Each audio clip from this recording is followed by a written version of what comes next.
Instant nostalgique pour Stéphane. À chaque fois qu'il se promène au bord de l'eau, la canne à la main, il se souvient, pas plus haut que 3 pommes avec son grand-père, la pêche du mois d'avril avait des accents particuliers en bord de Loire et du Cher. Le poisson d'avril, c'est toujours un poisson qu'on ne trouvait pas le reste de l'année, donc forcément par sa rareté, on attendait plus que jamais ce mois d'avril, et un peu comme Noël, quoi, hein. C'était la première journée de pêche, et le 1er avril, c'était un jour que j'attendais beaucoup, surtout quand on aime normalement son grand-père comme on doit l'aimer, et moi c'était le cas. Mais très vite, lors des premiers barbecues printaniers, il n'y a plus eu de poisson d'avril à faire griller. Il y a 40 ans, subitement, le poisson n'a plus mordu à l'hameçon. L'espèce s'est éteinte en France. Pourtant, l'espoir renaît. Avec le réchauffement climatique, la température de l'eau de la Loire serait idéale pour réimplanter l'espèce.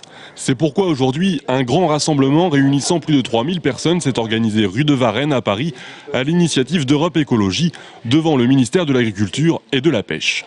Grande manifestation, je ne sais pas si vous m'entendez bien d'ailleurs, parce qu'il y a beaucoup de bruit. C'est une manifestation très festive, très symbolique pour la réintroduction du poisson d'avril dans la Loire. Je pense que c'est une bonne chose, parce qu'à la fois c'est un poisson succulent, et puis aussi c'est un symbole de fraternité et d'amour. Donc voilà, il faut que la Loire devienne ce symbole-là. Et puis ça permettra à nos pêcheurs d'avoir quelques poissons. Trop tard pour cette année, car nous entrons tout juste dans la période de reproduction du fameux poisson qui s'étend jusqu'au 30 avril. Mais comme bon nombre de pêcheurs, Stéphane espère bien ressortir sa ligne dès le 1er avril prochain.